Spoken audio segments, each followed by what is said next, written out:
Olá, como vai? Eu me chamo Gisele Meirelles Lemos e hoje eu tenho um convite mais do que especial para você. Gostaria de convidar você para que viesse junto comigo para falarmos a respeito de um dos capítulos da patologia geral, que é o capítulo de inflamações. Estamos na videoaula 2, onde iremos abordar os mediadores químicos do processo inflamatório. Venha comigo e do início ao fim falaremos a respeito de mediadores químicos, reguladores do processo inflamatório, classificaremos as inflamações de acordo com as características temporais em aguda e crônica, falaremos dos vários tipos de exudato inflamatórios e terminaremos abordando características do evento inflamatório crônico. Legal, né? Então, se você se interessa por esse conteúdo, se inscreva aqui no canal, deixe seu like e vamos começar agora!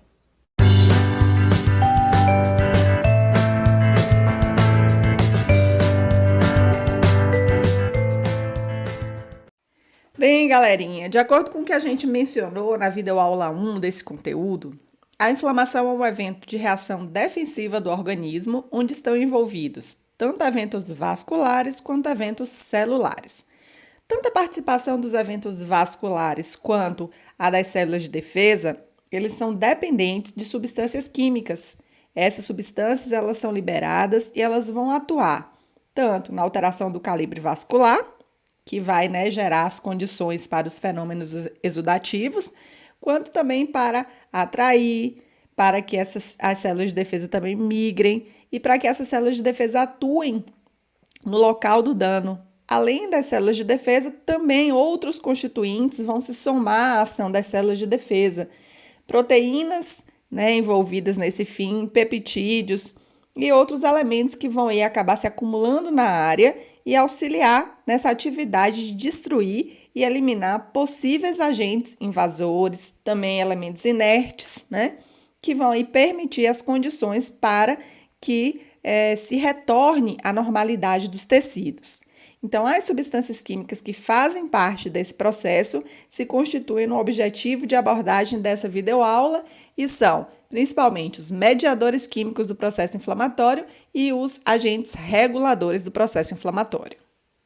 Então, aqui nós vamos dar início abordando a questão dos mediadores da resposta inflamatória, porque são essas substâncias químicas que são responsáveis por desencadear e também participam do controle da intensidade da resposta inflamatória. Então, o controle e a intensidade da resposta inflamatória, assim como o seu desencadeamento, é realizado, portanto, às custas de substâncias chamadas de mediadoras. Elas podem ser encontradas sobre quais condições? Então, é preciso que a gente tenha em mente que essas substâncias químicas, elas não vão atuar todas ao mesmo tempo, Cada uma vai aparecer em um determinado momento.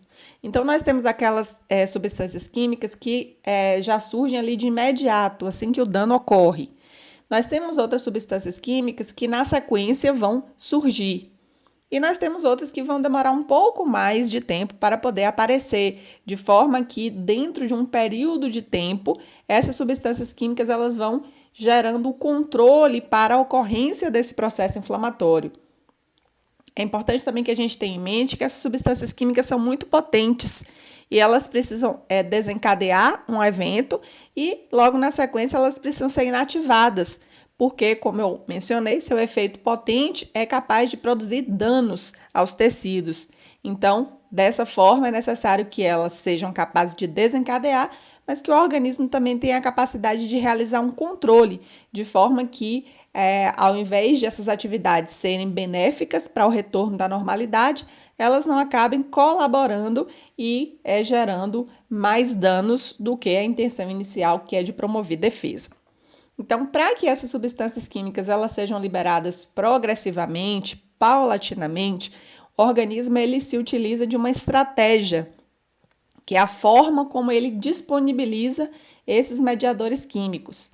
Então, alguns mediadores químicos, eles já estão prontos e eles estão estocados em vacúolos no citoplasma de alguns tipos celulares que realizam essa atividade de serem células que participam da mediação do processo inflamatório. Então, essas células que são consideradas como mediadoras do processo inflamatório, elas possuem no seu interior vacúolos, que contém substâncias químicas capazes de atuar, gerando condições para que os eventos inflamatórios se estabeleçam. Então, essas substâncias químicas localizadas no citoplasma, elas seriam as primeiras a entrar em atividade, uma vez que elas já estão prontas, elas já estão ativas, mas elas estão estocadas. Quando o dano ocorre, sinais químicos fazem com que essas células liberem este conteúdo ativo que passa, portanto, a realizar a sua função na área. Então, esses agentes, eles são agentes de atuação local. Eles vão promover modificações na área em que são liberados.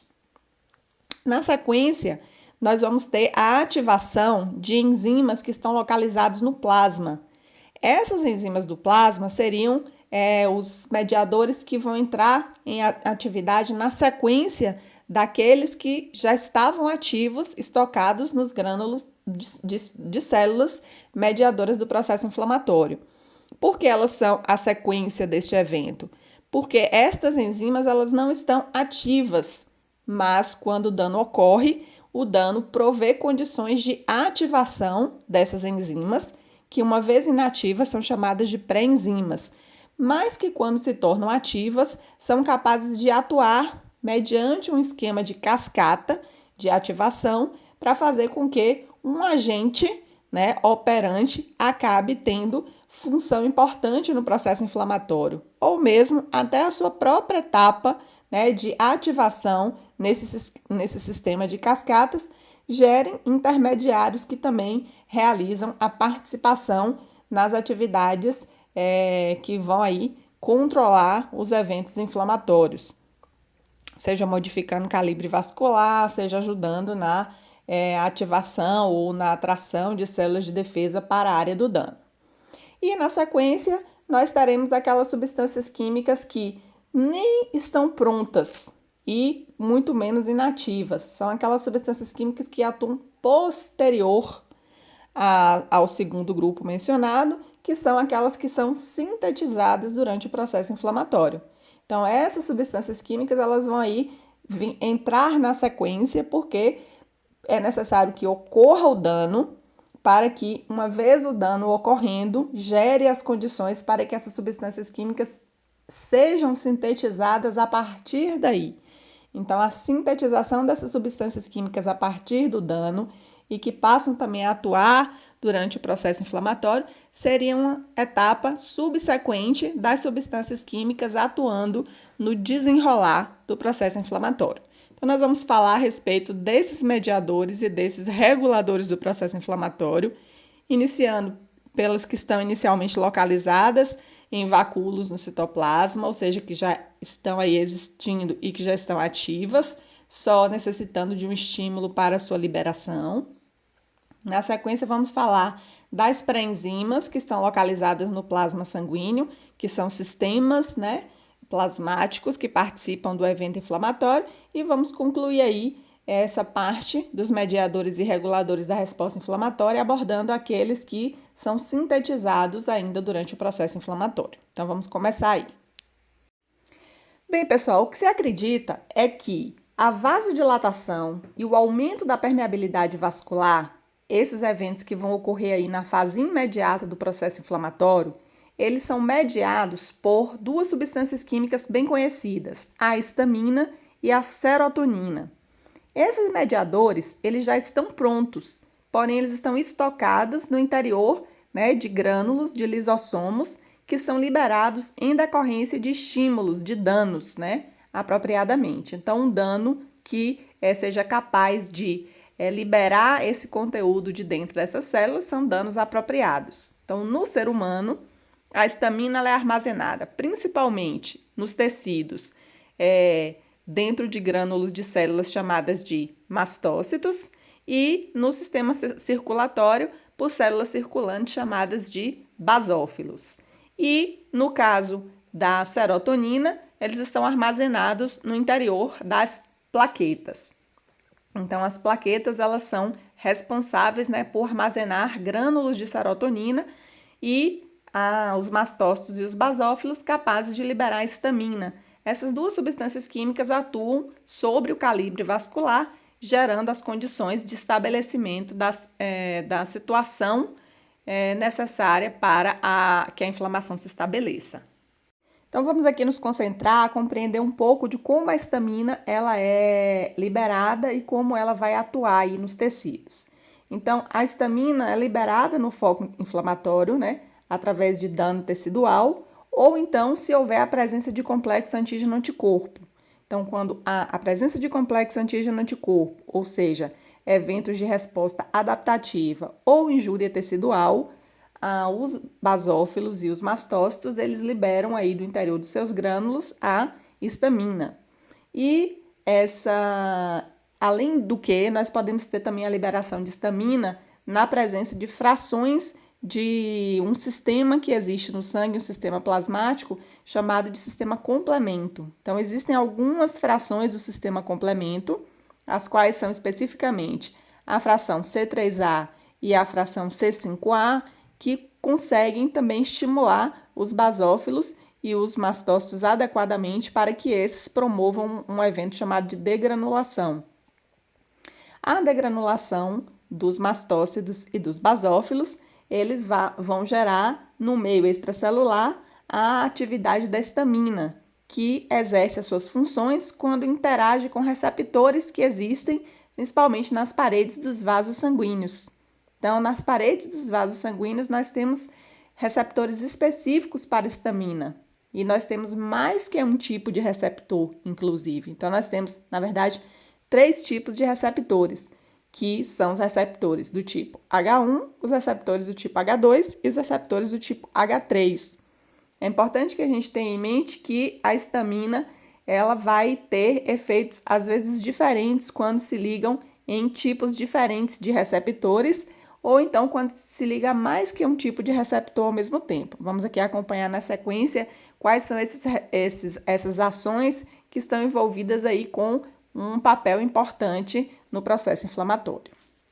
Então, aqui para facilitar, está citado as ações que são promovidas pela histamina ao se ligar no receptor H1. Então, a ligação da histamina no receptor H1 produz contração do músculo liso, aumento da secreção nasal, produção de prostaglandinas. Nós vamos comentar aqui um pouco para frente. As prostaglandinas fazem parte do terceiro grupo de substâncias químicas que são produzidas ao longo do desenvolvimento do processo inflamatório, naquele terceiro grupo que eu comentei lá no início da aula, né? Então, a própria histamina, que é liberada no início do evento inflamatório, ela já estimula substâncias químicas que vão ainda ser produzidas e que também terão papel importante na regulação do processo inflamatório, é o caso das prostaglandinas. E também, de acordo com a literatura, a histamina ligada no receptor H1 aumenta a atração química e a migração de glóbulos brancos para uma área de danos. Então, essas atividades aí, elas são importantes para o estabelecimento da resposta inflamatória. Já a ligação da histamina no receptor H2, ela vai inibir a quimiotaxia de leucócitos e estimular a atividade de linfócitos T supressores, que são linfócitos envolvidos na diminuição da resposta com base na produção de anticorpos. Então, os linfócitos T supressores são aqueles que inibem a atividade dos linfócitos B. Então, dentro desse contexto, a ligação da histamina nos receptores H2 já serve como um mecanismo de controle para que, quando esse evento já está exacerbado, os receptores H2 eles são acessados e, portanto, há um controle no sentido de não permitir uma potência exagerada desses fenômenos químicos. Então, os próprios receptores e as próprias interações elas vão se controlando ao longo do evento inflamatório. Na sequência, a gente vai ver aí quando a histamina se liga concomitantemente ao H1 e ao H2 e quando ela se liga também no receptor H3, que é o que a gente vai ver aqui na sequência. Pois bem, então a ligação concomitante da histamina nos receptores H1 e H2 promove um evento de vasodilatação máxima. A vasodilatação máxima permite um aumento de máxima permeabilidade dos vasos sanguíneos e uma máxima um máximo extravasamento de constituintes, né, principalmente do plasma, e facilitação das células de defesa, fazendo com que esses elementos consigam chegar de maneira mais rápida e mais facilmente a um tecido que sofreu uma injúria. E no caso da interação da histamina com os receptores H3, nós temos a inibição da síntese e da secreção da própria histamina. É um evento de feedback negativo, ou seja, quando existe uma quantidade muito grande de liberação de histamina, então elas começam a se ligar nos receptores H3, que começam a sinalizar para que ocorra uma redução na produção ou na liberação, ou seja, na degranulação das células que são responsáveis por fazer essa atividade, porque dentro deste quadro aí, a ação da histamina ela já foi alcançada, ela já foi atingida, e a partir daí é necessário que outras substâncias químicas deem continuidade, e não mais a histamina nesse momento, que já precisa ser inibida, e outros agentes enzimáticos atuarão no próprio processo de degradação da histamina ligada nos receptores. Bem, assim como havíamos comentado no início, existem grupos de substâncias químicas que são parte do evento de desencadeação do processo inflamatório, que surgem na sequência daqueles que já estão prontos estocados, mas que estão aí na forma inativa, necessitando ainda de que haja uma ativação para que ocorra a sua função, né? Para que ocorra a sua atuação. Então, essa resposta inflamatória, ela, portanto, parcialmente mediada por componentes de alguns que são os maiores sistemas enzimáticos que estão presentes nos fluidos corpóreos, sendo que 4 deles participam da resposta inflamatória. São aí citados o sistema de coagulação, que é responsável pela coagulação sanguínea e também apresenta a função de limitar a presença do agente agressor no organismo. O 2, que é um sistema chamado de sistema fibrinolítico, que é responsável por controlar a formação dos coágulos, né, dos trombos, degradando os mesmos através de atividade enzimática. E o 3º, que é o sistema de cininas, responsáveis por estimular alterações nos vasos sanguíneos e também responsável por parte da dor que é gerada na inflamação. Nós comentamos lá na videoaula 1 que a dor é um dos sinais cardinais do processo inflamatório, e a dor é um evento importante no organismo, né? Ele serve para nos sinalizar a capacidade de atuação, né, das diversas estruturas. Então, é um tipo de evento que é preservante, que é de preservação das estruturas. Através da dor, a gente sabe os limites que a gente pode empregar, né, na atividade de várias das estruturas do nosso corpo. Então, os sistemas de cininas, eles estão aí fazendo parte dos eventos, né, responsáveis por estimular, né, sendo um das substâncias químicas que são produzidas através desse sistema, que estão aí por trás de um dos sinais cardinais do processo inflamatório, que é a dor. E o 4º e último, que é chamado de sistema complemento. Esse sistema complemento é um sistema que tem uma atividade ampla, né? Ele participa da atuação em ajuda de várias das funções de defesa do organismo, e ele participa aí promovendo a lise de agente agressor, estimulando também alterações vasculares, estimulando as migrações das células de defesa. Então, participam em grande parte de muitas das atividades envolvidas com o estabelecimento da inflamação num determinado tecido. É importante que a gente se lembre que a inflamação é uma resposta local dos tecidos a uma agressão. Muito embora nós tenhamos sinais que ocorrem à distância, nós vamos falar dos efeitos sistêmicos da inflamação, mas a inflamação em si, ela é uma reação de defesa local do organismo, tá? Então, nós temos aí esses 4 sistemas plasmáticos que, através do seu desencadeamento, através da sua ocorrência, através da produção dos seus elementos finais e elementos intermediários, eles vão participando de atividades como vasodilatação, quimiotaxia, agregação plaquetas, dentre outras que nós vamos ver aqui na sequência como vai funcionar. Bem, pessoal, esses 4 sistemas, eles são constituídos por vários componentes. E esses vários componentes eles estão nos fluidos, na forma justamente inativa. Porém, quando ocorre algum evento que os ative, nós vamos ter sequencialmente um processo denominado de ativação em cascata. E, além disso, esses 4 sistemas eles vão apresentar pontos de interação entre eles.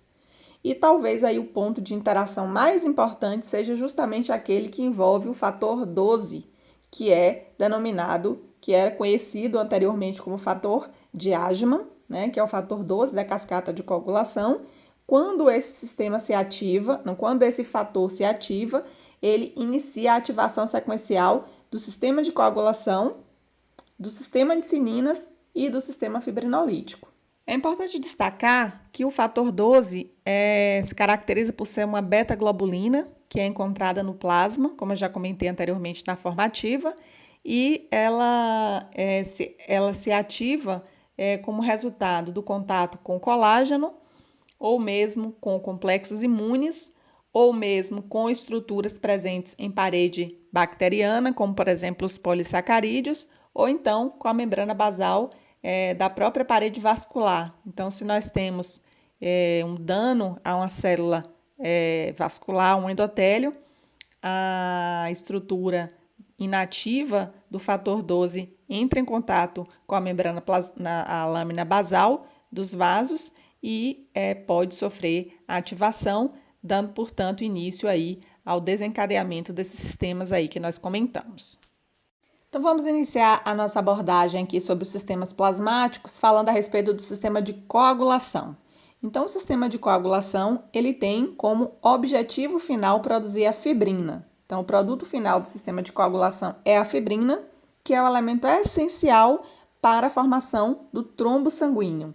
Então, inicialmente, as plaquetas se aderem no fenômeno de adesão plaquetária, formando a etapa número 1 do trombo ou coágulo, e a ativação da cascata de coagulação vai gerar a fibrina, que vai estabilizar essas plaquetas que iniciaram a agregação, mas que são frágeis. Então, quando a fibrina ela se forma, ela vai aí dar uma estabilidade ao trombo, formando aí a parte secundária do coágulo, a atividade secundária para o estabelecimento de um coágulo que tem estabilidade.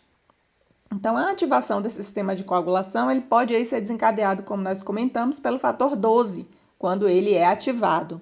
Então, quando o fator 12 se ativa, ele é um dos elementos que pode ativar o sistema de coagulação e ele atua em um conjunto de enzimas plasmáticas denominado de tromboplastina.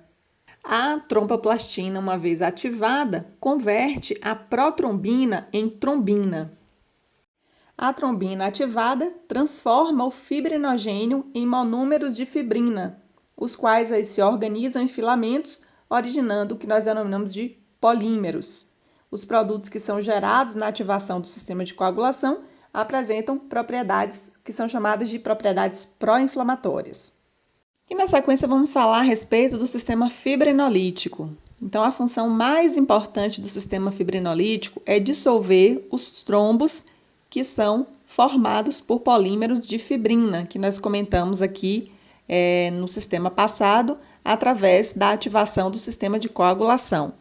E, portanto, o sistema fibrinolítico ele vai tentar manter o fluxo sanguíneo através do impedimento da expansão do coágulo, além do local ali do dano vascular, para que não ocorra, portanto, a oclusão de uma luz vascular impedindo o fluxo sanguíneo, para que impeça o coágulo de se estender além dos limites de normalidade e que também possa depois atuar num coágulo estabelecido depois que já tiver ocorrido a recuperação do endotélio vascular. Então, esse sistema ele também é ativado pelo fator 12, que catalisa a conversão do pré-ativador de plasminogênio, que dá origem à formação de plasmina. A plasmina ela é uma enzima com atividade proteolítica que atua clivando a fibrina em produtos solúveis. Uma segunda via de formação da plasmina, ela vai ser decorrente de dano tecidual, que é o caso que está em ilustração. Quando ocorre o dano tecidual, nós temos um desencadeamento da liberação do fator desativador do plasminogênio nas paredes dos pequenos vasinhos sanguíneos e a participação da plasmina na resposta inflamatória, que vai envolver a ativação do que a gente chama de via alternativa do sistema complemento, como a gente vai ver um pouco mais para frente, né? Além disso, a degradação da fibrina e do fibrinogênio pela plasmina também gera produtos com capacidade de aumentar a permeabilidade vascular. Então, a própria lise do coágulo também gera subprodutos que têm atividade pró-inflamatória. A plasmina também promove ainda a ativação do fator 12, que vai amplificar a ativação desses sistemas enzimáticos envolvidos aí no processo inflamatório. Aqui na sequência, nós vamos falar sobre o terceiro dos sistemas plasmáticos, que é o sistema de cininas. O sistema de cininas ele vai ativar uma das principais delas, que é a bradicinina, para a realização de funções pró-inflamatórias, que nós vamos ver na sequência. Como a gente vai ver aqui na sequência, a geração de cininas no plasma ela é obtida pela sequência de 3 reações enzimáticas. Primeiro, nós temos a ativação do fator Ageman, que atua sobre a pré-calicreína. Essa atuação gera, portanto, a ativação da calicreína. Na sequência, nós teremos a clivagem do cininogênio em cininas, usualmente a bradicinina. A bradicinina foi uma substância que foi descoberta aqui no Brasil mesmo, em 1948, na USP, né? E de um modo geral, essa bradicina ela não vai ser detectada no exudato inflamatório porque ela vai ser inativada de maneira muito rápida por enzimas chamadas cininases. Mas a ativação desse sistema enzimático aí durante a reação inflamatória vai produzir muitos eventos importantes pró-inflamatórios, os quais podemos citar aqui no slide: aumento da permeabilidade vascular, vasodilatação, contração de musculatura lisa, como a gente havia comentado anteriormente, atividade álgica e também quimiotaxia para os neutrófilos. Aqui na sequência vamos comentar sobre o quarto e último sistema que participa aí como mediador da resposta inflamatória, que é o sistema complemento. O sistema complemento ele é constituído de pelo menos uns 20 componentes aí encontrados no soro na sua forma inativa e eles podem ser ativados de modo sequencial, também como nós vimos aí, que é o sistema de cascatas. Esse sistema ele pode ser ativado por 2 vias, como nós vamos ver aqui na sequência. E quando ele é ativado, ele gera aí cerca de 9 componentes ativos que podem ser aí indicados por o nome do componente com uma barra horizontal. Então, quando o componente ele está ativo, nós identificamos o C e um número e uma letra e uma barra horizontal sobre ele. Com relação à ativação do sistema complemento, as literaturas elas não são unânimes na forma de ativação. Existem algumas literaturas que acreditam existirem 3 vias para ativação. Nós estamos seguindo uma literatura que cita apenas 2 vias, que são denominadas de via 1 clássica e via 2 via alternativa. As literaturas que utilizam uma terceira via dizem que essa terceira via é a via da lecitina. Entretanto, nós vamos aqui nos ater à ativação por meio ou da via clássica ou da via alternativa. Bem, o que caracteriza a ativação do sistema complemento pela via clássica é justamente a forma como se inicia a ativação. Então, nós temos a necessidade de ter presente um complexo antígeno-anticorpo. E o objetivo final dessa via clássica é obter um componente desse sistema, que é o componente C5b.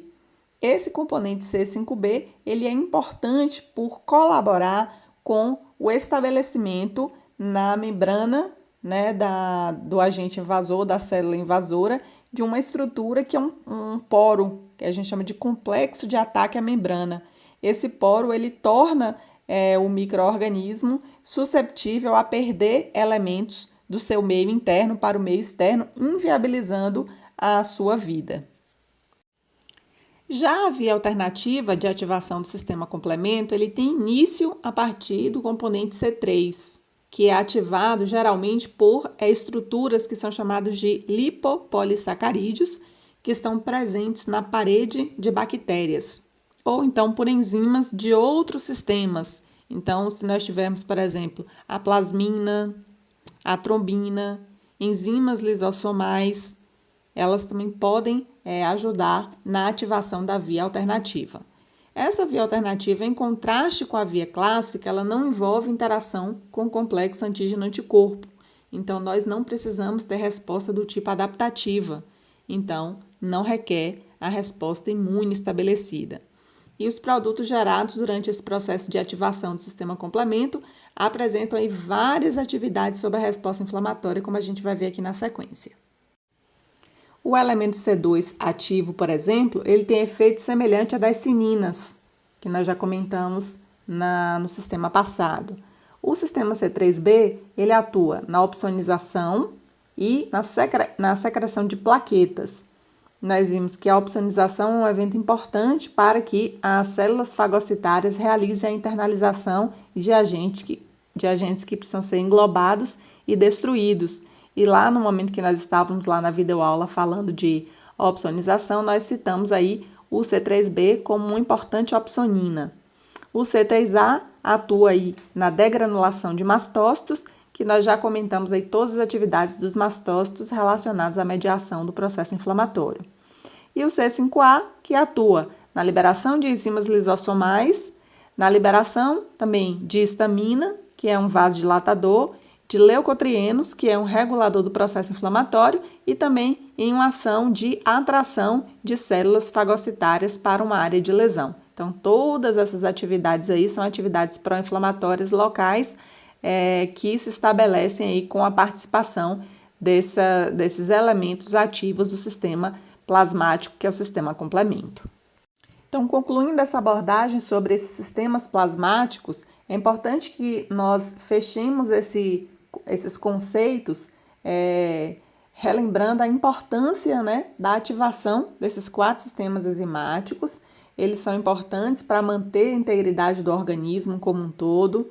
Eles podem ser muito úteis também na eliminação de agente agressor, mas existe uma necessidade de que haja também mecanismos que controlem, que modulem a atividade de ativação desses próprios sistemas. Então, a regulação, modulação, que acontece endógena, dessas vias enzimáticas, é realizada por meio de agentes chamados de inibidores, que estão presentes no plasma e que se ligam às enzimas ativadas, gerando a atividade de inativação das mesmas. Então, nós temos aí que esses sistemas eles estão integrados e eles possuem também pontos em que os inibidores bloqueiam cada via. Na sequência, nós vamos falar a respeito dos agentes considerados como reguladores do processo inflamatório. Então, conforme mencionado, aqui na sequência nós iremos mencionar quais são os mecanismos reguladores, os mecanismos químicos reguladores do processo inflamatório e de que forma eles vão atuar para controlar a atividade dos sistemas e também para evitar que o organismo entre em colapso, porque essas substâncias químicas elas são muito potentes e se não houver um sistema de controle da própria atividade delas, de fato, pode haver um colapso do organismo. Então, sobre os mecanismos reguladores, nós vamos falar a respeito daqueles que são os produtos do metabolismo do ácido araquidônico, um dos principais produtos aos quais os agentes anti-inflamatórios não esteroidais possuem efeito, os fármacos que nós utilizamos para controlar as duas principais atividades da inflamação, que são o edema e a dor, são justamente aqueles que atuam sobre os produtos do metabolismo do ácido araquidônico, mas também nós iremos falar sobre o fator ativador de plaquetas e as citocinas, aqui na sequência. Bem, esses produtos que estão aqui participando como agentes reguladores do processo inflamatório são produtos que entram no grupo 3, que são aqueles que são produzidos depois que um agente agressor causa um dano. Então, nós já abordamos aí anteriormente o grupo dos produtos químicos que estavam estocados em vesículas dentro de células que atuam como mediadores do processo inflamatório. Depois nós falamos dos sistemas plasmáticos com suas enzimas que estavam na forma inativa e que eram ativados aí como segundos agentes a entrarem em atuação durante o processo inflamatório. E nós vamos falar agora do terceiro grupo, que na sequência vai entrar em atividade e que são produzidos a partir do dano, porque o dano promove a estimulação da sua síntese. Então, nós vamos começar aí dentro dos reguladores da resposta inflamatória, falando a respeito dos produtos do metabolismo do ácido araquidônico. Bem, os produtos do metabolismo do ácido araquidônico, eles têm como finalidade modular a resposta inflamatória imunológica. Então, modular é estabelecer a intensidade, né? Então, esses produtos do metabolismo do ácido araquidônico, eles vão compor um conjunto de mediadores que ocorrem após a estimulação das células e decorrem da oxidação do ácido araquidônico, que é a sua retirada a partir da membrana plasmática das células. E essa oxidação do ácido araquidônico, essa retirada do ácido araquidônico a partir da membrana plasmática das células, se dá por meio de uma ação enzimática, em que a enzima que realiza essa atividade ela é chamada de fosfolipase A2. Então, a fosfolipase A2, por meio de uma reação de oxidação, remove esse fosfolipídio, que é o ácido araquidônico, da membrana plasmática e de células do processo inflamatório. E, uma vez que essa fosfolipase A2 atua sobre a membrana plasmática, removendo daí esse ácido araquidônico, que é esse fosfolipídio, o ácido araquidônico ele fica susceptível a sofrer ação de outras enzimas que estão aí presentes na área da inflamação. Então, nós vamos observar que a retirada do ácido araquidônico gera a possibilidade de ele passar por duas vias enzimáticas. Ou a via enzimática em que o ácido araquidônico sofre a ação de uma enzima chamada de ciclooxigenase, ou a via enzimática em que o ácido araquidônico sofre a ação da lipoxigenase. Ocorre que os produtos que são derivados do ácido araquidônico por ação enzimática serão diferentes em uma via e na outra via. Então, se a ciclooxigenase é a que atua sobre a estrutura do ácido araquidônico, o produto esperado a partir dessa ação enzimática é a produção de prostaglandinas, prostaciclinas e tromboxanos. Ao passo que a atuação da lipoxigenase sobre a estrutura do ácido araquidônico gera, a partir daí, a estrutura dos leucotrienos. Na sequência, a gente vai ver como cada um desses produtos finais aí da ação enzimática da ciclooxigenase e da lipoxigenase sobre o ácido araquidônico pode ter importância fundamental na regulação do processo inflamatório. Então, aqui a gente pode conferir a ação desses agentes derivados da ação inicialmente da ciclooxigenase sobre o ácido araquidônico, as prostaglandinas, prostaciclinas e os tromboxanos, sobre a ação da ciclooxigenase, especificamente a principal prostaglandina que nós vamos aqui esperar como ação no sítio inflamatório é a prostaglandina E2. Existem outras prostaglandinas que são produzidas, como por exemplo a F2, a F2, mas nós vamos aqui nos concentrar na ação pró-inflamatória da prostaglandina E2, que produz vasodilatação, que potencializa a dor provocada pela bradicinina e que modula a função de células fagocitárias, como os macrófagos, e também os linfócitos NK, que são aqueles linfócitos que atuam fagocitando na independência de um fenômeno prévio de apresentação de antígeno. No caso das prostaciclinas, que também são derivados da ação da ciclooxigenase sobre o ácido araquidônico, a atividade das prostacyclinas são vasodilatação, inibição da agregação plaquetária, ou seja, facilita que em havendo uma lesão vascular ocorra o máximo possível de chegada de elementos do sangue antes que um coágulo ele inicie, ou seja, retarda a formação de um coágulo.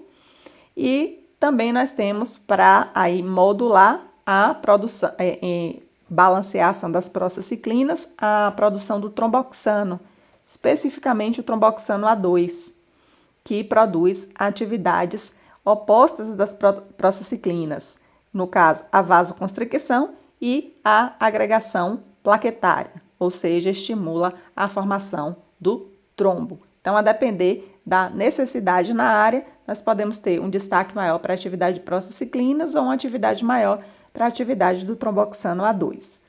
E no caso especificamente da atividade do ácido araquidônico sobre da atividade, no caso, da lipooxigenase sobre o ácido araquidônico, derivando aí a produção dos leucotrienos, nós vamos ter como atividade local a quimiotaxia, que é a estimulação química de movimentação de glóbulos brancos para a área, o aumento também da permeabilidade vascular e agregação e adesão leucocitária. Então, todos esses eventos que nós comentamos são parecidos com os dos outros elementos que nós falamos, entretanto, eles são produtos que vão atuar na área de maneira mais tardia, porque eles só vão ser produzidos depois que o dano ocorre, e eles são produzidos de modo a se automodularem, uma vez que nós temos algumas substâncias dessas que atuam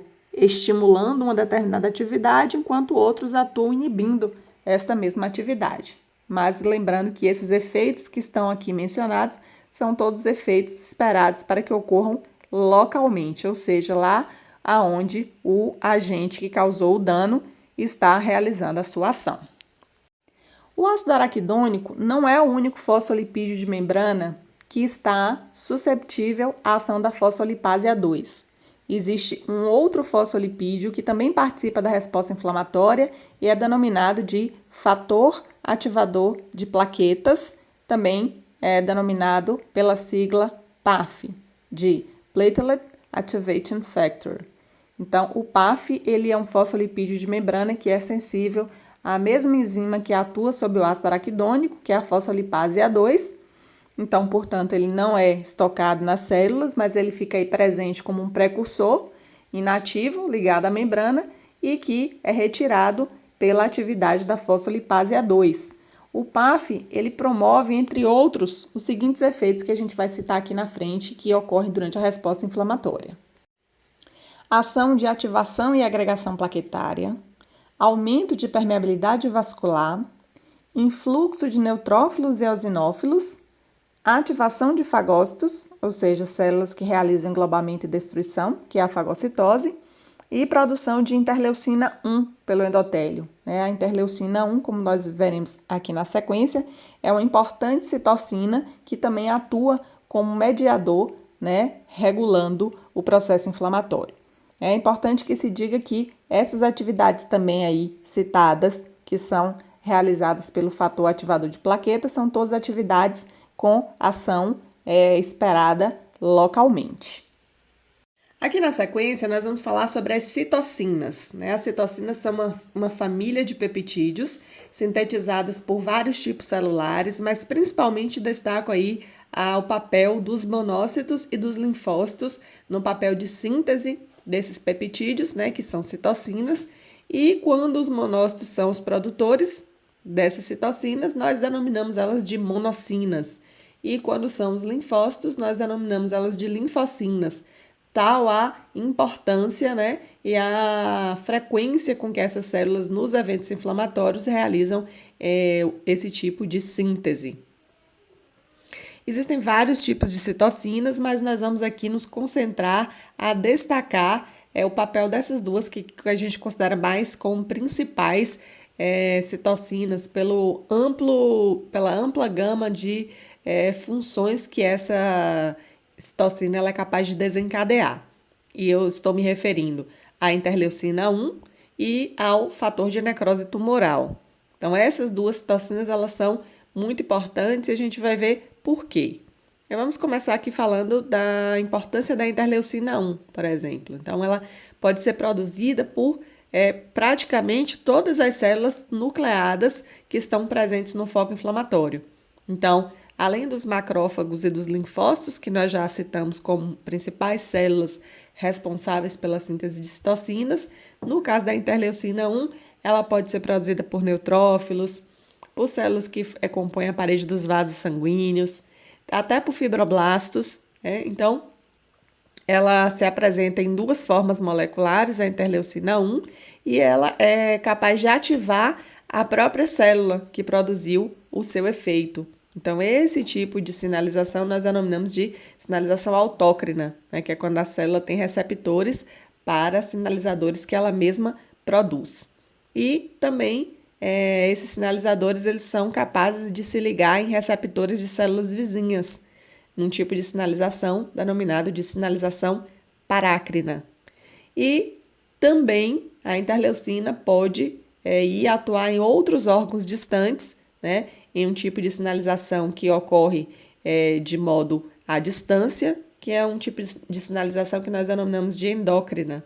Né? Então, é justamente por causa desta sinalização endócrina que os processos inflamatórios que se estabelecem localmente, eles podem se expandir e apresentar efeitos sistêmicos. Então, a inflamação é um evento local, mas graças a essas substâncias químicas que respondem pela regulação do processo inflamatório, em especial as citocinas, e agora principalmente, como nós já vimos falar, da interleucina, ela pode desencadear efeitos que estão além dos limites ali da área inflamada, indo produzir efeitos sistêmicos. Então, essa sinalização sistêmica, grande parte dela é oriunda do papel da interleucina. Graças a isso, ela é considerada como uma das principais citocinas envolvidas com o desencadeamento da resposta inflamatória. Então, o básico que a gente precisa compreender da ação da interleucina é que ela envolve a presença de receptores específicos na superfície das células-alvo. E a resposta que as células vão ter, estão relacionadas com a sua função específica e com a existência ou não de receptores para essa citocina. No caso do fator de necrose tumoral, essa citocina, ela foi descrita inicialmente como uma substância que era capaz de produzir um tipo de necrose nos tecidos, um tipo de morte celular que cursava com hemorragia presente em tumores, muito característico de uma necrose hemorrágica em tumores, e depois ela foi também associada a uma situação de perda de peso considerável, um emagrecimento que se observa aí durante eventos de infecções parasitárias. Então, talvez até por causa dessa relação com esses eventos hemorrágicos em tumores, que essa citocina recebeu o nome de fator de necrose tumoral. Mas o que se sabe hoje é que o TNF é mais que isso, Ele é um mediador que apresenta atividades múltiplas, Promove tanto os efeitos locais quanto os efeitos à distância, como eu mencionei, Então, os efeitos sistêmicos do processo inflamatório, eles estão relacionados com substâncias químicas que são produzidas na área, mas que, por sinalização endócrina, começam a produzir os efeitos sistêmicos que nós vamos comentar um pouco mais à frente e que são associados com os eventos inflamatórios, principalmente aqueles de maior duração, Também o fator de necrose tumoral é a proteína que ocorre em duas formas moleculares distintas. Nós temos o fator de necrose tumoral alfa, que a gente pode denominar pela sigla TNF-alfa, e o fator de necrose tumoral beta, que é o TNF-beta. No caso do TNF-alfa, ele é produzido principalmente por macrófagos, mas pode ser também produzido por outras células, células dos vasos, fibroblastos. E o TNF-beta, ele é uma citocina produzida por linfócitos, né? É a linfotoxina alfa. Então, elas são sintetizadas pelos linfócitos T, né, do tipo auxiliares, também chamados de T-helper, né? Então, nós temos aí que esses dois tipos de citocinas, a interleucina 1 e o TNF, que é o fator de necrose tumoral, eles atuam sobre as células-alvo que possuem, então, receptores de membrana para esta recepção de sinalização e estabelecimento de segundos mensageiros nas membranas que vão dar conta de que a célula comece a realizar a função que foi determinada por esta sinalização. Aqui nesse slide a gente acompanha de forma resumida os efeitos locais das citocinas. Então, por exemplo, sobre os neutrófilos, a citocina gera ativação metabólica e gera quimiotaxia. Sobre as células endoteliais, as citocinas produzem aumento da atividade metabólica, assim como nos neutrófilos, e a atividade mitogênica, ou seja, faz com que as células endoteliais elas aumentem em quantidade, seja para fazer com que haja a reparação da integridade de uma parede celular danificada. No caso dos macrófagos, teremos também ativação metabólica e aumento da síntese de reguladores do processo inflamatório, como as prostaglandinas.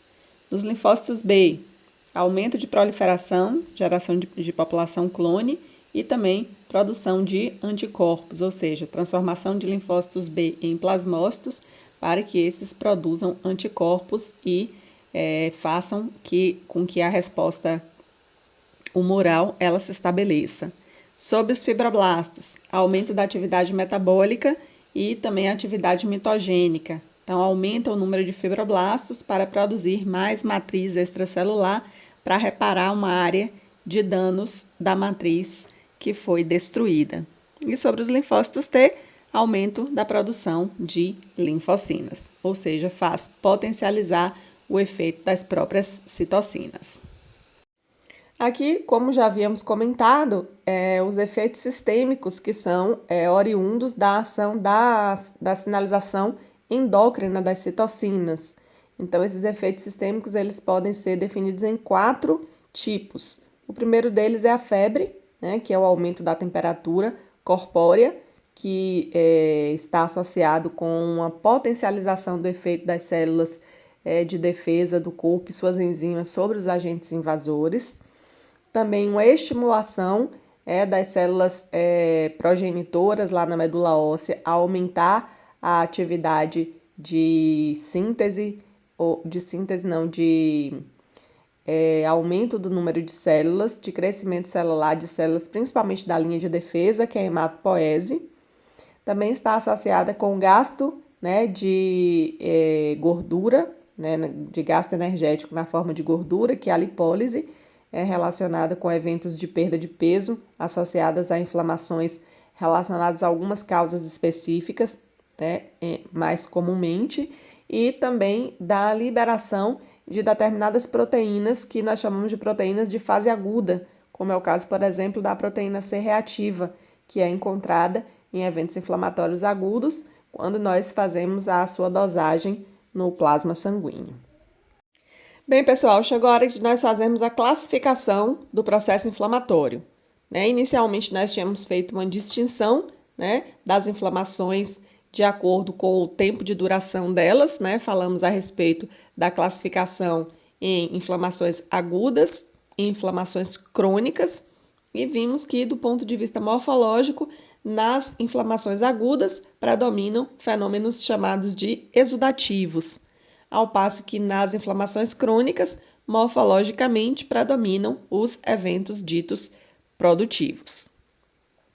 Porém, existem outros critérios de classificação que também podem ser usados. Então, nós vamos, por exemplo, fazer classificações do processo inflamatório de acordo com causas, que é a etiologia, como nós já comentamos, Então, de acordo com a causa, nós podemos ter inflamações que são consequentes a causas físicas, ainda inflamações que são consequentes a causas químicas e as inflamações que são decorrentes de agentes biológicos, No caso das causas físicas, As mais importantes aqui a serem destacadas são os traumas, né? Então, os traumas são muito comuns, né? Também as variações de temperatura, queimaduras, congelamentos e também as irradiações são causas frequentes, né, físicas de dano tecidual e a resposta do organismo, como consequência, é o desencadeado evento inflamatório. E entre as causas químicas, nós podemos citar ácidos, nós podemos citar gases venenosos e também nós podemos citar substâncias químicas tóxicas produzidas por bactérias e enzimas produzidas também por bactérias. E desse trio aqui de causas, nós temos a última aí, que são as biológicas, que são, né, produzidas por diversos tipos de infecções, incluindo parasitárias, as bacterianas, as virais e também, não esquecendo, das fúngicas. Então, essas condições aí microbiológicas estão aí dentro das causas biológicas e são responsáveis por danos teciduais que culminam com eventos de resposta defensiva do corpo, que é a inflamação. Aqui na sequência, nós vamos nos concentrar a falar a respeito de tipos específicos de inflamações agudas que possuem componentes que predominam no exudato de modo diferente. Então, nem todos os exudatos são iguais entre si. A depender da causa e a depender do tecido afetado, nós podemos ter um ou outro componente predominando no exudato inflamatório. Então, como o exudato inflamatório ele é composto por um extravasamento dos componentes do sangue, né? São as proteínas do plasma, o líquido, também são as células de defesa, e também nós temos aí o extravasamento de células que são os glóbulos vermelhos. Então, a depender de qual desses componentes predomine, a gente vai ter um tipo de exudato ou outro tipo de exudato.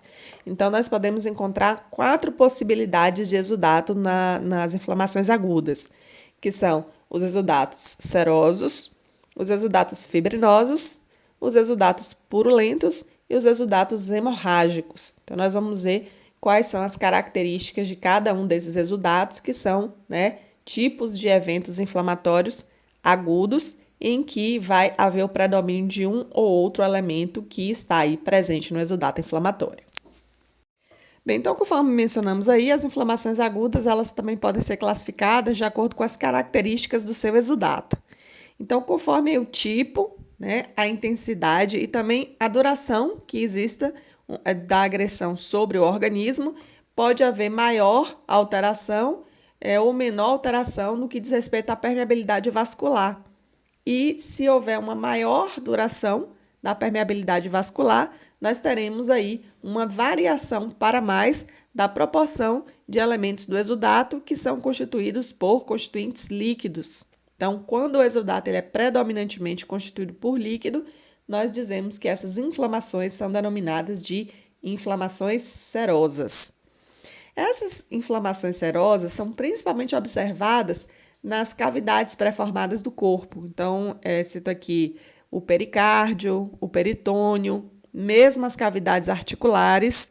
Então, nesses casos, o que é que vai acontecer? O líquido ele se acumula, né? E ele contém macromoléculas aí que estão em solução, a albumina, né? Pode ter também células, né? Nesse caso aí, principalmente, nós encontramos neutrófilos, encontramos também massas extravasadas, né? E aqui no caso, o exemplo que foi mencionado aí são as das queimaduras. Aqui nós temos o exemplo de uma queimadura de 2º grau. Então, esse exemplo de inflamação serosa, que são as bolhas aí que são características da inflamação da queimadura de 2º grau, elas se formam na pele como consequência de agressões que fazem com que essas macromoléculas elas se acumulem logo aí abaixo da epiderme, que se dissocia da derme, né? Então, quando esse evento se estabelece, nós temos tipicamente um quadro de inflamação serosa. Já as inflamações fibrinosas, elas são aquelas em que o exudato vai conter uma grande quantidade de proteínas plasmáticas, né? Com um destaque aí para o fibrinogênio, que em contato aí com o interstício, ele gera polímeros de fibrina.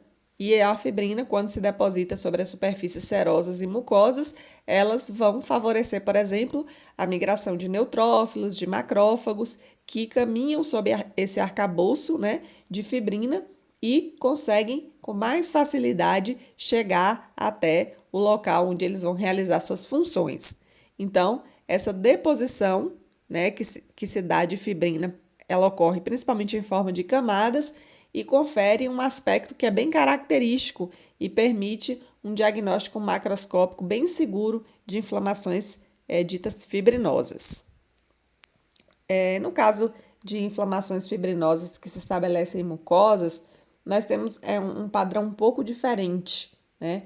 Quando ocorre uma agressão, né, que promove, por exemplo, necrose de segmentos da mucosa, nós vamos observar que a parte líquida do exudato se forma, ela cai para a luz e aí a fibrina se deposita justamente na superfície da mucosa e forma uma estrutura que nós denominamos de uma pseudomembrana, né? Uma falsa membrana, e essa falsa membrana ela é de fibrina.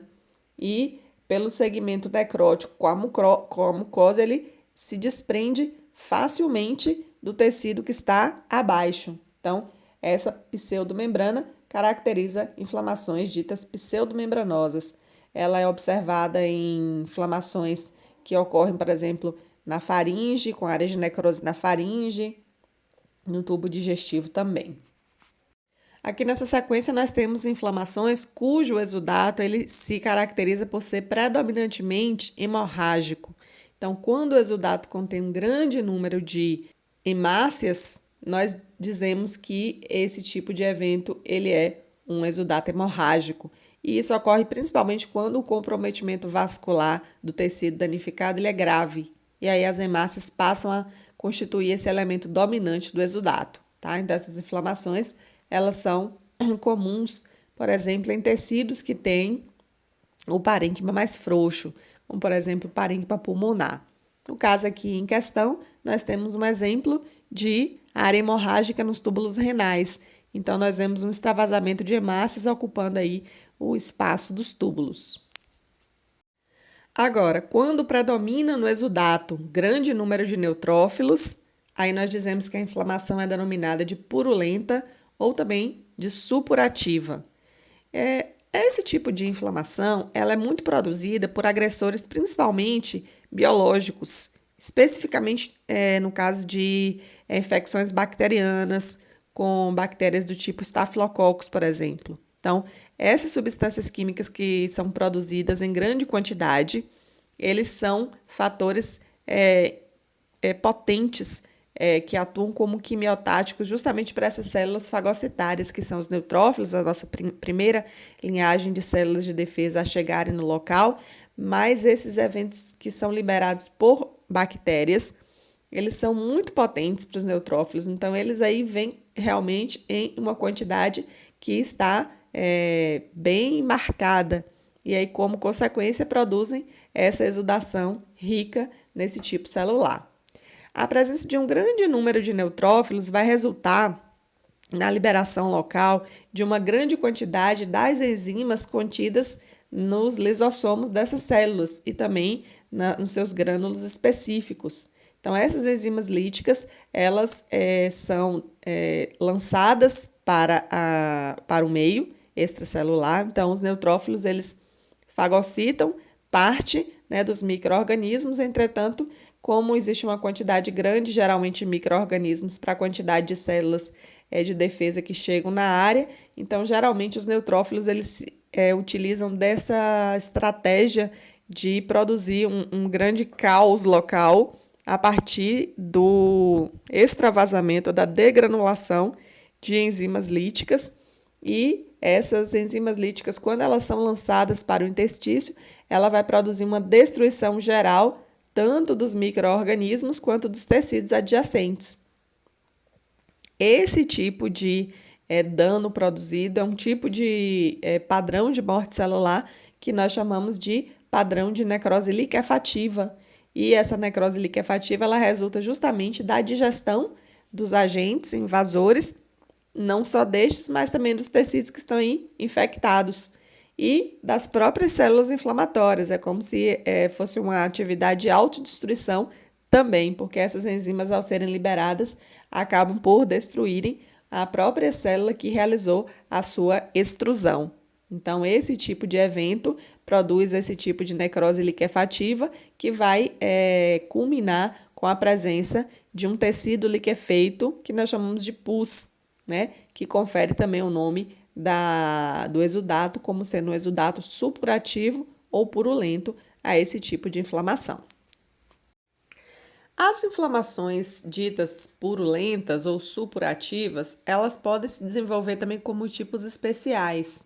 Nós vamos ver aqui como essa coleção purulenta ela pode se localizar e a depender da forma como ela vai se localizar, a gente vai ter o estabelecimento de um desses 3 tipos especiais. Primeiro vamos esclarecer o que seria um abscesso, né? Então, quando os espaços teciduais eles ficam cheios de pus, resultantes da maioria das inflamações purulentas, nós chamamos isso de abscesso. Então, eles são coleções localizadas de pus que podem ser encontradas em várias situações. Então, aqui mais para frente a gente vai ver um exemplo de abscesso. Na odontologia, os abscessos dentários, eles são aqueles que se localizam na região do periápice de um dente que tem uma infecção dentro do seu sistema de canais radiculares e ele atraiu um exudato tipicamente rico em neutrófilos que produziu uma necrose liquefativa na região periapical e essa coleção purulenta está ali localizada. Porém, quando essa inflamação supurativa ela se desenvolve em tecidos com um aspecto mais frouxo, né, então, em vez de se localizar, ela vai ter uma tendência de se difundir. E aí ela vai ir para espaços pré-formados, né, como fáscias de membros ou de pescoço, ou né, ela vai pelos espaços teciduais, ganhando outras áreas, né, entre feixes musculares. Então, isso acontece geralmente quando elas estão localizadas em tecido frouxo ou quando a quantidade de pus produzida é grande, que produz uma pressão, né, neste local, e essa pressão faz com que este material acabe se escoando, achando um espaço de fácil expansão, e aí ele acaba, né, indo atingir uma área maior do que a que ele estava ocupando anteriormente. Então, nesses casos em que essa inflamação supurativa ela se caracteriza por ser difusa, se estendendo pelos interstícios, nós chamamos de inflamação flegmonosa ou flegmão. Mais comumente na odontologia, nós chamamos de celulites, né? Então, as celulites são esses tipos de inflamações supurativas que vão se estender, né, por uma área mais imprecisa e que ocasionam, por exemplo, casos como angina de Ludwig, que a gente vai comentar na época que falarmos a respeito das doenças da polpa e do periápice, né? E quando uma coleção de pus ela se localiza em uma cavidade pré-formada do corpo, por exemplo, a cavidade pleural, articulações, também o caso da vesícula biliar, aí esse tipo especial de inflamação purulenta ele é chamado de empiema. Nessa imagem nós temos um caso clínico de um abscesso dentário. É uma infecção bacteriana que se inicia aí no canal radicular e se estende ao longo da raiz. Os micro-organismos eles ficam ocupando o espaço do sistema de canais radiculares e na região periapical se tem um estabelecimento de um evento inflamatório do tipo purulento, em que os neutrófilos eles são quimiotaticamente atraídos e passam a lançar suas enzimas nesta região aí, principalmente quando os micro-organismos eles conseguem avançar no interior do sistema de canais radiculares, alcançando aí os tecidos periapicais. Então, os eventos que agudizam ainda mais o quadro e precipitam a formação dos abscessos é quando os micro-organismos conseguem vencer uma disputa que está se estabelecendo ali na região do forame apical e conseguem estabelecer um extravasamento do interior do forame, o que acaba impactando numa atração química de neutrófilos para a área, que começa a liberar enzimas e acabam produzindo essa coleção purulenta localizada na região periapical, que é denominado de abscesso. No caso específico, nós estamos vendo expansões do abscesso dos tecidos e essas expansões elas podem inclusive permitir que se gere fístulas por onde essa coleção purulenta acaba sendo drenada. Um outro tipo especial de inflamação é que acontece relacionado às úlceras, né? O que são úlceras? Úlceras se caracterizam como uma forma de inflamação em que nós vamos verificar o tecido que foi perdido na superfície, uma área extensa de perda de tecido de revestimento superficial, com uma exposição do tecido conjuntivo ampla subjacente. Quando esse evento acontece em mucosas e o córeo ele é atingido, nós denominamos mais especificamente esse tipo de dano como erosão. Então, as úlceras elas podem ser consequência de traumas, podem ser consequências de outros tipos de agressões também. Por exemplo, substâncias químicas, toxinas bacterianas também, como acontece no intestino. Então, esses fenômenos inflamatórios que acontecem nos casos de úlceras, ele está relacionado com o tecido periférico da área lesada. Então, a inflamação ela está localizada nas adjacências do tecido que foi perdido, né? Então, o tecido nas bordas estão inflamados. Esse exudato inflamatório ele vai se acumular no fundo da úlcera também, e ele tem um papel de remover o resto de tecido necrótico que permaneceu, restos de partículas estranhas que possam aí ter se localizado, ter invadido os tecidos. E esse espaço que fica aí vai ser recoberto primeiro por fibrina e por elementos do sangue, né, que vão coagular nessa região, e depois, progressivamente, ele vai sendo substituído por um tecido com características fibrovasculares, que é neoformado, que nós denominamos de tecido de granulação. Então, os tecidos de granulação ocupam essa área da úlcera como um preenchimento desse tecido que foi perdido. E aí, quando a gente tiver a dissolução, né, desse material, quando a gente tiver a retirada desse material fibrinoso que vai recobrir esse espaço aí, nós vamos ter a substituição por um tecido tipicamente fibrosado, que nós denominamos de cicatriz. Então, quando os tecidos conjuntivos são envolvidos em danos, a sua estrutura não consegue ser devolvida da mesma forma como ele era anteriormente ao dano, então fica um resultado histológico que pode ser diferenciado dos tecidos adjacentes, e isso nós chamamos de cicatriz. Bem, pessoal, aqui nós vamos comentar a respeito do que acontece com a evolução da inflamação aguda. Porque a inflamação aguda, ela é considerada uma forma muito eficiente do organismo de realizar eventos de neutralização, de inativação, de eliminação de agentes agressores. Então, o resultado dessa resposta, ela pode ser a eliminação do agente agressor e o retorno da estrutura local normal. Pode ser também a eliminação do agressor, mas com lesão tecidual e substituição desses tecidos lesados por uma fibrose. Ou pode ser que a inflamação aguda ela não consiga, de fato, realizar a destruição, a eliminação do agente agressor, e esta permanência do agente agressor faz com que o evento evolua para um processo inflamatório crônico.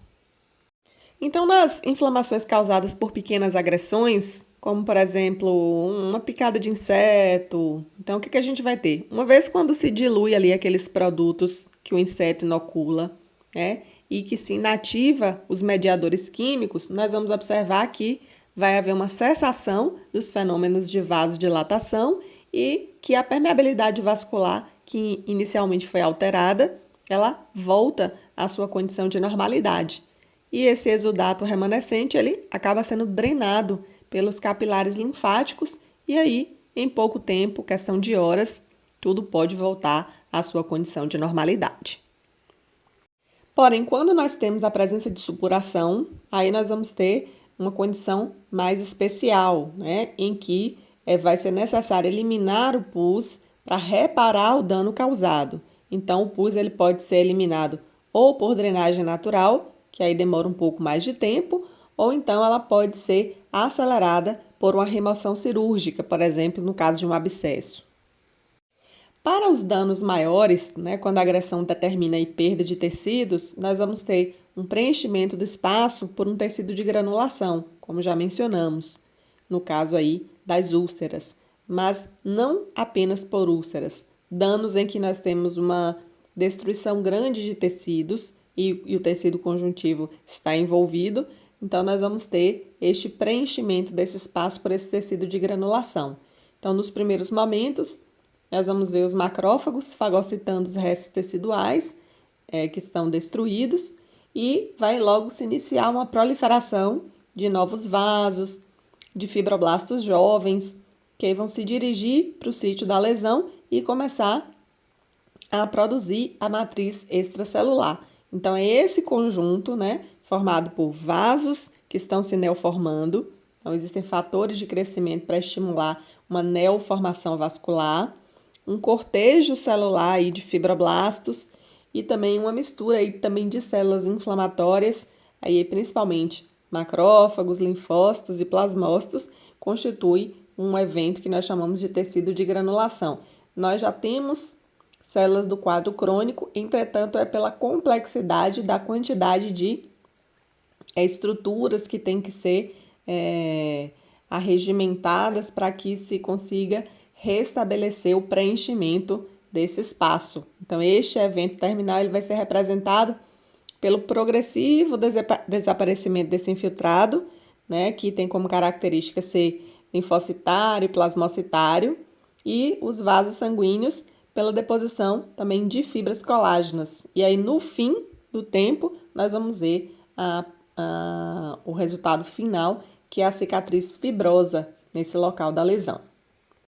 Porém, pessoal, quando o agente ou o mecanismo de agressão ele não é eliminado ou controlado pelo esse processo inflamatório agudo e se estabelece um dano tecidual persistente, nós temos a instalação da inflamação crônica. Bem, então, conforme mencionados, quando a inflamação aguda ela não consegue resolver a situação, ela não consegue eliminar o agente agressor, então o organismo se mantém ainda em estado de defesa, mantendo os mecanismos e as alterações do processo inflamatório. Então, nós teremos uma soma de reações do organismo, justamente porque persiste o agente agressor. Aqui nós temos citadas os motivos, né, pelos quais o agente agressor ele persiste no organismo.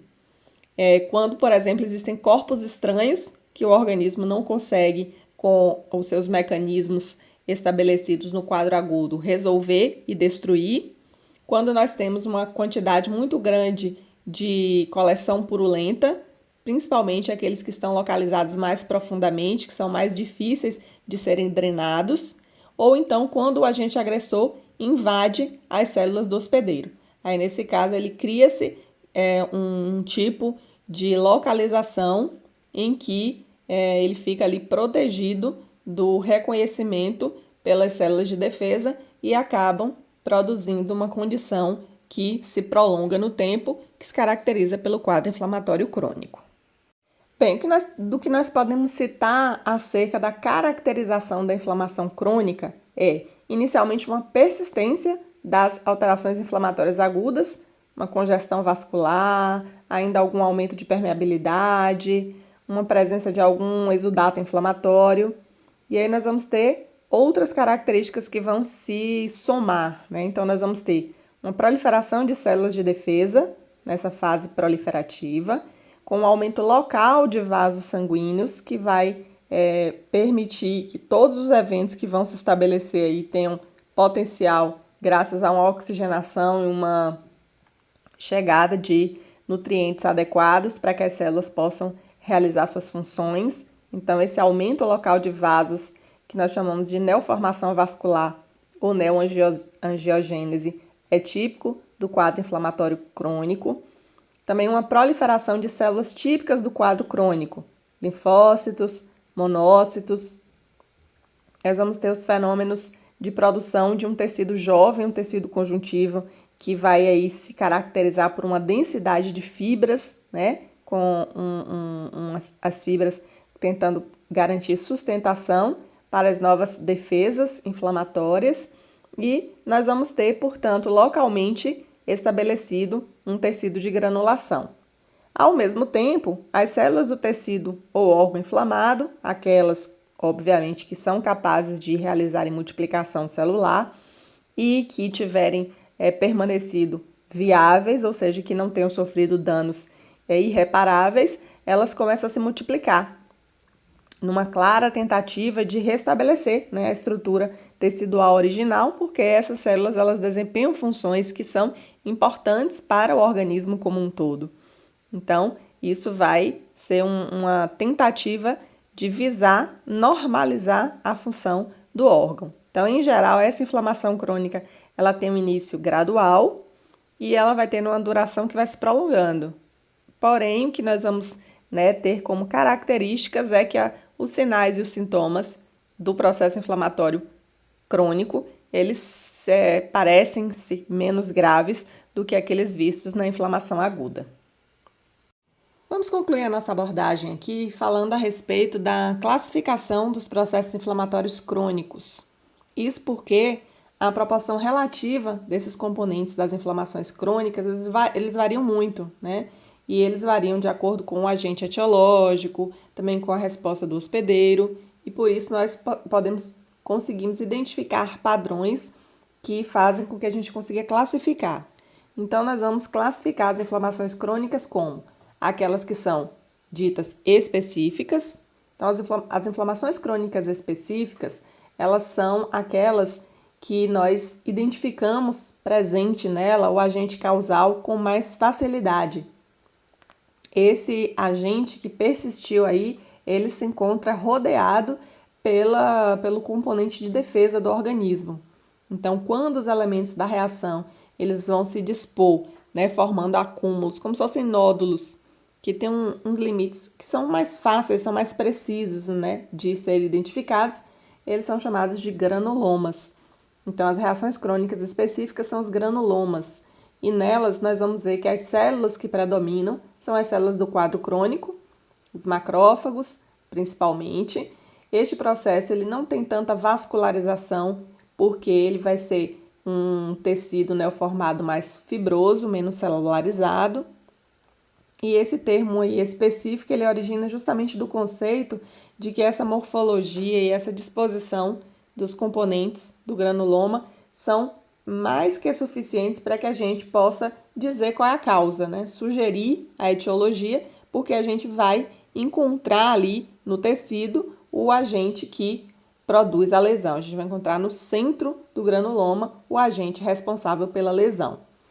Já as condições crônicas inespecíficas são aquelas em que nós temos uma disposição de diferentes elementos da reação, porém nós não conseguimos sugerir uma etiologia se analisarmos especificamente o tecido, porque nós não vamos encontrar naquele tecido o agente causal com facilidade e a disposição das células de defesa e dos outros elementos que estão aí envolvidos com o processo de tentar debelar esse agente causal, eles não se encontram em uma disposição que facilitaria a gente identificar o agente causal.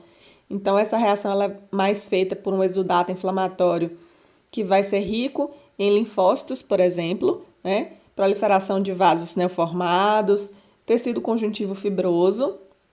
E esses componentes aí, eles são os elementos que constituem a maioria das inflamações crônicas em que não se permite uma suspeita, né, de quem é o agente agressor.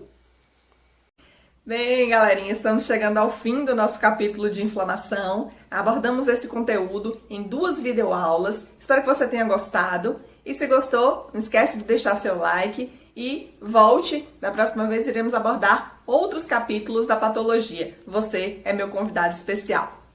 Fui!